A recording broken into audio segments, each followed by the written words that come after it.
Ahora hablemos exclusivamente del reino visigodo de Tolosa, no de los suevos, porque de ellos ya hablaremos exclusivamente en otro momento. Honorio había muerto en el 423, dejando un reino visigodo independiente. Esto a Roma obviamente no le gustaba, y tras una guerra civil, Aecio, que era un general romano, establece con los visigodos una semi-independencia a cambio del apoyo militar que le brindarán los visigodos. Así, estos volvían a ser federados romanos y tras esta guerra civil fue proclamado emperador un niño de 6 años que se llamaba Valentiniano III, que por cierto, dicho sea de paso, era hijo de Gala Placidia, de la que ya hemos hablado. Y bueno, precisamente esta fue su regente hasta que murió en el 433. A ella le siguió Aecio, ya hasta la mayoría de edad de Valentiniano. La verdad es que la situación, a pesar de que no hubiese ninguna guerra, pintaba bastante fea. Los bárbaros campaban a sus anchas y el imperio no tenía los medios, no le quedaba otra que abandonar a su suerte las provincias más pobres y usar mercenarios como hombres de armas. El Mediterráneo se había convertido en un mar lleno de piratas vándalos, cosa que también destrozaba el comercio. La situación era tan grave que el emperador Valentiniano III se vio obligado a firmar un tratado de paz con Genserico, que era el rey de los vándalos, que reconocía la independencia del reino del mismo en el año 442. Volviendo a los visigodos, como veremos, los suevos se habían expandido mucho y habían sellado una alianza con Tolosa, casando al rey suevo con una hija de Teodorico, que era el rey de los visigodos, en el 449. Sin duda que los bárbaros se aliasen era algo bastante malo para el poder romano, pero todo esto dejó de importar mucho, porque se sobrevino algo mucho más grande. ¿Os acordáis de los hunos? Ese pueblo del que hablamos en la llegada de los bárbaros al imperio, que tan lejano a nuestros visigodos parecía. Bueno, pues había un cacique huno, Atila, que formó la Federación Huna y digamos que la expandió un poco. Bueno, pues resulta que a este Atila se le ocurre la brillante idea en el 451 de atacar la Galia. Evidentemente, tanto Roma como Tolosa, como muchos otros pueblos bárbaros dentro del imperio, se dieron cuenta de que o se unían todos o se iban al garete. Por este motivo se enfrentó la coalición de bárbaros y romanos contra los hunos en la batalla de los Campos Cataláunicos en el año 451.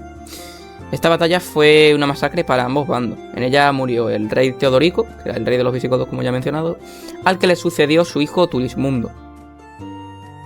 Gracias a esta batalla los hunos se replegaron y dejaron el imperio occidental en paz. Tulismundo era amigo de Roma. Parecía que después de todo Roma y los visigodos iban a dejar sus diferencias a un lado de la mano de este rey. Pero su hermano, Teodorico II, le tenía envidia y decidió conspirar para asesinarle en el 453. Por otro lado, Atila trató de atacar a Italia en el mismo año, pero murió en la batalla y finalmente la Confederación Huna murió con él. Gracias a esto, el emperador Valentiniano se sintió lo suficientemente confiado como para asesinar al general que lo había hecho su títere durante 2 décadas, Flavio Aecio, del cual ya hemos hablado, que era su regente. Cabe destacar que obviamente para este entonces Valentiniano ya era todo un hombre de más de 30 años que había dejado atrás su etapa de regente, pero claro, el general Aecio había ganado tanto poder y tanto prestigio que actuaba más él como emperador que el propio emperador, al cual lo tenía como, pues eso, un títere. Sin embargo, y tras el ya comentado asesinato de Aecio, Valentiniano fue también asesinado por seguidores del mismo Aecio al año siguiente. Estas dos muertes fueron el final de una era, porque a partir de entonces una serie de breves reinados sucedieron a la dinastía de Teodosio, y solo en raras ocasiones las autoridades imperiales trataron de restaurar el viejo orden romano fuera de Italia. Con ellos dos muertos empezaron a surgir muchísimos usurpadores por todo el imperio. El que más nos importa para este vídeo es el galorromano Avito, que tomó el poder con el apoyo de los visigodos en el año 455. Para este momento los visigodos ya veían Hispania como parte de su esfera de influencia, y obviamente el usurpador Avito quería reinar sobre la misma. Sin embargo, a los suevos pues como que no les apetecía esto y decidieron liarla y se pusieron a conquistar toda Hispania. Esto molestó obviamente a Roma y el emperador Avito ordenó a Teodorico II que entrara en Hispania y derrotara a los suevos. Los visigodos entraron en Hispania en el 456 nominalmente con autorización romana, pero en realidad actuaron muy por su cuenta. Finalmente, el 5 de octubre de 456, los visigodos derrotaron decisivamente a los suevos gobernados por el rey Requiario en la batalla de Órbigo, cerca de Astorga. Los visigodos conquistaron entonces todo el territorio que tenían los suevos, la Galaecia, la Lusitania y la Bética, tomando Mérida, por ejemplo, que no fue saqueada gracias a una negociación con el obispo. Sin encontrar resistencias significativas, Teodorico estableció guarniciones y asentamientos visigodos permanentes, expandiendo así la influencia del reino visigodo en Hispania. Así, toda Hispania volvía a estar nominalmente gobernada por Roma, aunque en realidad se estaba gestando un gran reino que les jugaría en contra, que es el de los visigodos. Después hubo un pequeño intento de un noble suevo llamado Agiulfo que trató de restaurar el reino suevo, pero los godos lo mataron y mantuvieron el control sin mayor problema. Avito, el usurpador, terminó muriendo en el 457, probablemente asesinado. Teodorico quería elegir a otro emperador que le favoreciese como Avito había hecho. Sin embargo, les tocó comerse un poco los mocos, porque fue coronado Mayoriano, que venció a los vándalos en Italia y fue aclamado como la última esperanza de Roma en Occidente. Esto a Teodorico obviamente no le gustó y lo consideró un usurpador. Como es lógico, a los visigodos les interesaba que el Imperio Romano fuese débil para hacer ellos pues un poco lo que les diese la gana. Y un hombre que lo que quería es precisamente restaurar el Imperio Romano de Occidente, no es que le gustase demasiado. De hecho, Teodorico II expandió audazmente el reino visigodo tanto en la Galia como en Hispania, conquistando la Bética, incluyendo la importante ciudad de Sevilla. A finales de 458, Mayoriano actuó y comenzó su campaña para reconquistar la Galia que habían conquistado los visigodos. Romanos y visigodos se enfrentaron en la batalla de Arelate. Allí los romanos derrotaron decisivamente a los visigodos. Después de esta guerra, Teodorico II se vio obligado a abandonar la Septimania en el 459. Esta es la región sudoriental de Francia, con ciudades como Narbona o Carcasona. Así los visigodos volvieron a ser federados una vez más. La verdad es que Hispania era un caos total. En algunas ciudades seguían mandando los suevos, que eran más saqueadores que otra cosa. En otras gobernaban las élites locales, que parecían más independientes que parte del imperio. Y en el norte incluso gobernaban las élites vascas y cántabras que habían aprovechado el descontrol.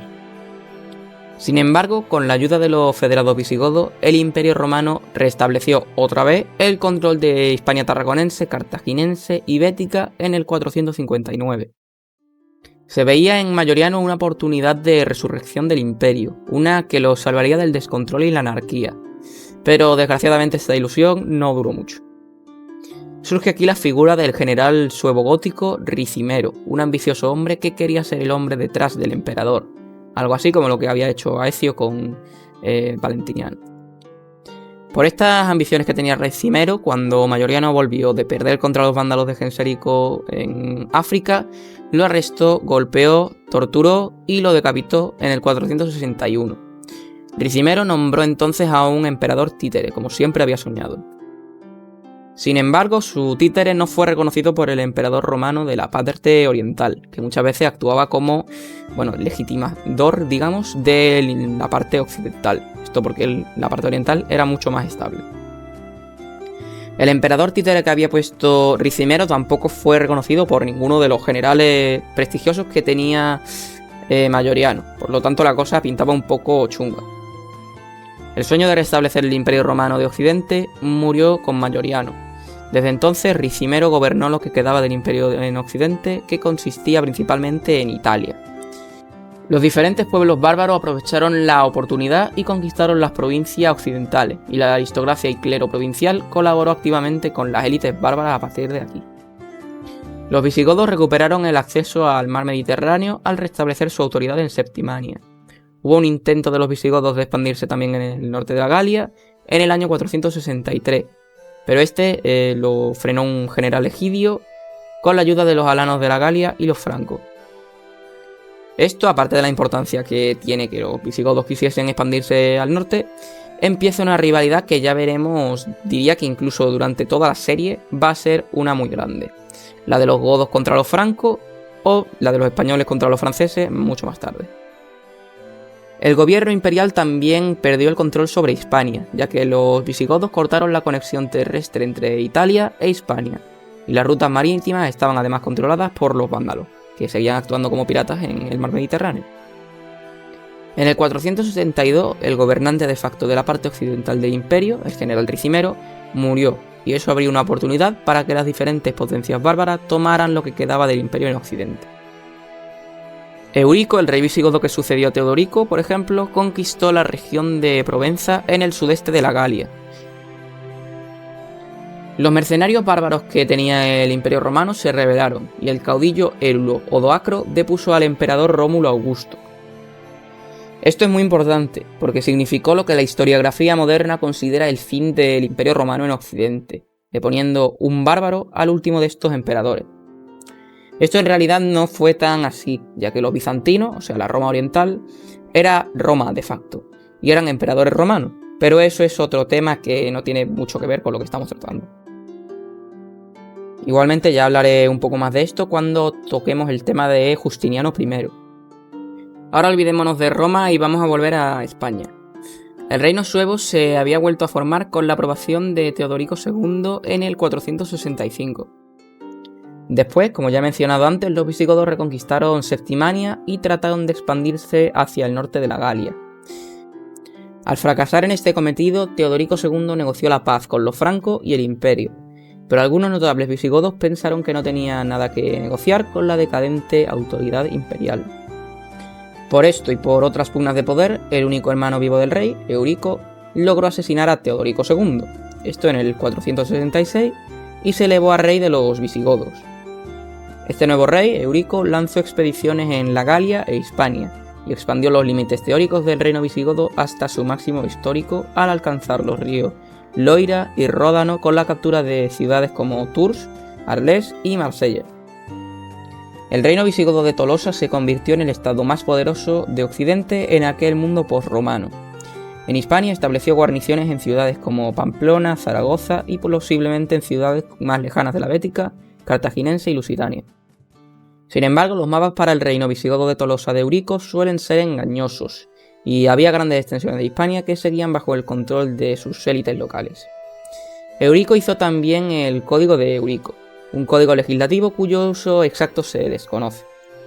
La desintegración del Imperio Romano le vino muy bien a la Iglesia, porque el clero católico asumió competencias de la administración romana y se presentó como continuadora de la romanidad, y gracias a eso ejerció un enorme poder sobre la sociedad. Los bárbaros eran conscientes del poder político y económico de la Iglesia, y por eso intentaron conseguir su apoyo para gobernar las provincias conquistadas. De manera más o menos consciente, los bárbaros querían sustituir a los funcionarios romanos y establecer sus propios reinos. Así que, ¿qué mejor que apoyarse en un poder como el eclesiástico para mutuamente repartirse lo que quedaba de la administración romana?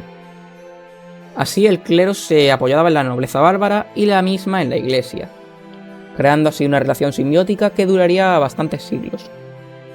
En el 484 el rey Eurico murió y fue sucedido por su hijo Alarico II.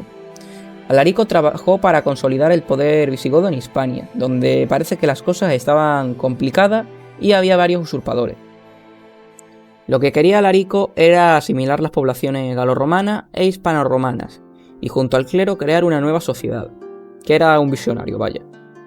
Para todo esto creó el Breviario de Alarico en el 506, un compendio de leyes que favorecía mucho al clero y a la aristocracia.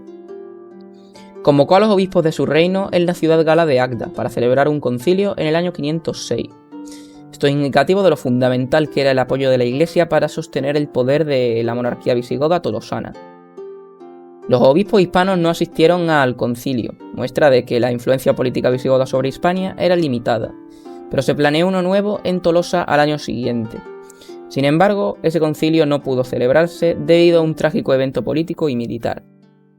Desde la muerte del anterior rey, Eurico, los francos emergieron como un poderoso reino bárbaro que se expandió desde lo que hoy es Bélgica hasta el norte de Francia. La amenaza de los francos se hizo más y más clara y en los años 80 y 90 del siglo V, visigodos y francos se encontraron en batallas en múltiples ocasiones. En estas diversas batallas los visigodos no pudieron frenar el avance franco. Paralelamente, con la ayuda de los visigodos, los ostrogodos, de los cuales ya hablé, pero bueno, resumidamente son una escisión de los godos, al igual que los visigodos, o sea que son sus primos lejanos, por así decirlo, liderados por el rey Teodorico el Grande, conquistaron Italia, y esta alianza natural entre godos se selló con un matrimonio del rey visigodo con una hija de Teodorico.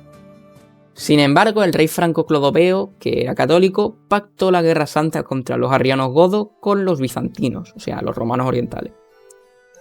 En esta guerra los francos se enfrentaron a los visigodos y los bizantinos se enfrentaron a los ostrogodos.